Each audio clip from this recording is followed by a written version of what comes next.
This portion is brought to you by SM Supermalls. Pag-ibig Fun, tapat na serbisyo mula sa puso. House Talk Inc., where your stories begin. Ang bawat posisyon sa barko ay may gampanin para sa ligtas at matagumpay na pagpapalaot ng marine vessels. Alamin natin mula mismo sa ating kamarino kung ano nga ba ang ginagampanan nila sa barko at bakit ito mahalaga para sa kanilang paglalayag o sa kaligtasan ng mga pasahero. My name is Timothy Jude Angeles. 25 years of sailing on board cruise ships. Nag-start po ako OS, AB, tapos for now, bosun po. Ang bosun ay ang pinakamataas na posisyon sa deck ratings. Kaya naman itinuturing ni Timothy na pinakamalaking challenge sa pagiging bosun ay ang pagmamando sa deck ratings at deck cadet.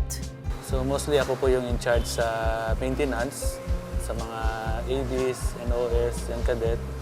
So ako po yung nagsusupervise ng mga trabaho nila, at saka ako po yung nagbibigay ng mga work namin na kinukuha namin sa officers. Bosun din ang nagsisilbing tulay sa pagitan ng deck officers at deck crew. Kaya naman bukod sa technical knowledge, dapat mayroon din silang people skills. As a seafarer siguro mahirap kasi una sa lahat malayo kami sa family. Tapos yung trabaho po namin medyo risky po. Para kay Timothy, ito ang mindset na dapat taglayin ng isang bosun sa barko. Kasi yung tao kasi may iba-iba kasing attitude eh. So mostly sa attitude ng mga tao, doon ako medyo nahihirapan mag-adjust. Pero so far, in the end, makakausap naman ng mabuti lahat ng tao. So nakukontinue naman ng maganda yung trabaho. Marami siguro na dapat skills ka bilang paano mo i-handle yung mga tao mo. Tapos yung skills mo regarding sa mga equipment on board. Tapos yung lahat ng mga heavy lift, heavy equipment, dapat may knowledge ka doon paano mo siya itrabaho para maituro mo rin sa mga AB at saka sa mga cadet, sa mga OS. Dapat positive thinking ka lagi. Tsaka presence of mind, tapos laging safety yung trabaho. For 25 years po ngayon. 25 years po. Hindi na po ako nakapag-umpisa ng mga kumuha ng ibang board exam para po sa officers. Siguro okay na rin po rin. Nakakwentuhan din natin si Ricky, isang marino naman sa cruise ship. I'm Ricky Lumbayan Sarsuela Jr. 29 years old na po ako. Pangalawang kontrata ko pa lang to on board. 7 months ako nung una eh. Tapos ngayon, 9 months pero di pa natuloy. Pangalawang kontrata ko pa lang siya. Galley Utility din ang assigned sa compliance sa health and safety standards ng ship kitchen. Mahalagang magampanan ng Galley Utility ang kanilang roles na naaayon sa nakatalagang standard. Position ko on board is Galley Utility po. Keys and responsibility namin sa Galley Utility po is kami po yung nagme-maintain ng kalinisan ng kitchen. Aside from that, sa garbages din, kami din po yung nagsasegregate. Tapos naguhugas din po kami ng mga utensils, sanitizing, all over na kalinisan sa kitchen. Yun po yung main goal ng Galley Utility po. Sa isang cruise ship, kung saan talaga nga namang inaabangan ng buffet, malaki ang gampanin ng Galley Utility sa pagpapanatili ng cleanliness. Lalo pat maaari nilang malagay sa panganib ang kalusugan ng pasahero kung hindi ito magagawa ng tama. Yung kahalagaan sa position ko especially yung about sa food poisoning.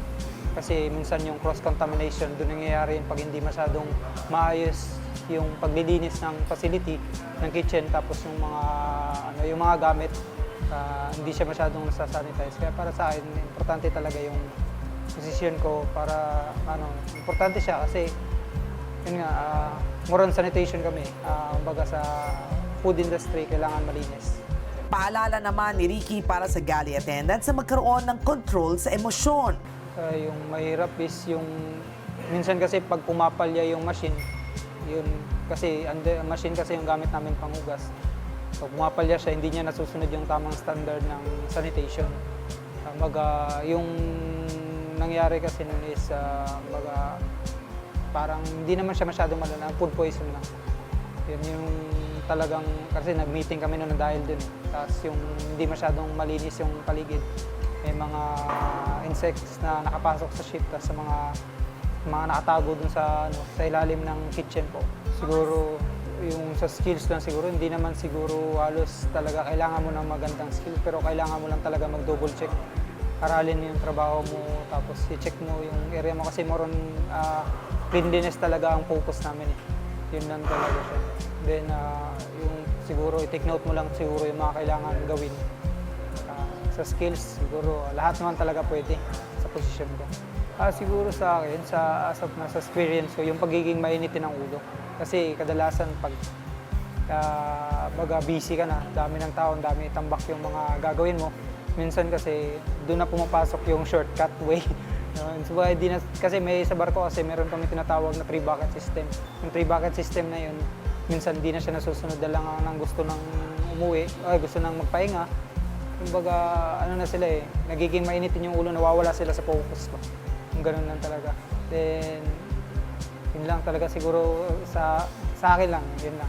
Maging demanding man ang kanilang gampanin on board at kung minsan kailangan nilang magmadali, huwag pababayaan ang kalidad ng trabaho dahil nakasalalay dito ang buhay ng bawat pasahero. This portion was brought to you by SM Supermalls. Pag-ibig Fun, tapat na serbisyo mula sa puso. Housetalk Inc., where your stories begin.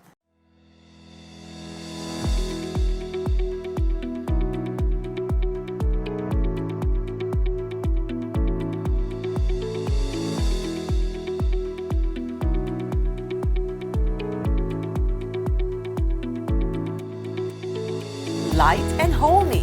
At Housetalk Inc., we believe in building your dream home.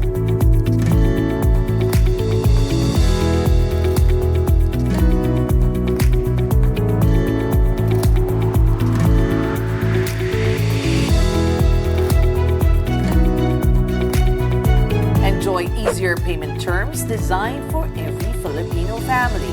Plus, a safe neighborhood and a community where you proudly belong. The future you envision can finally take shape with the Granary.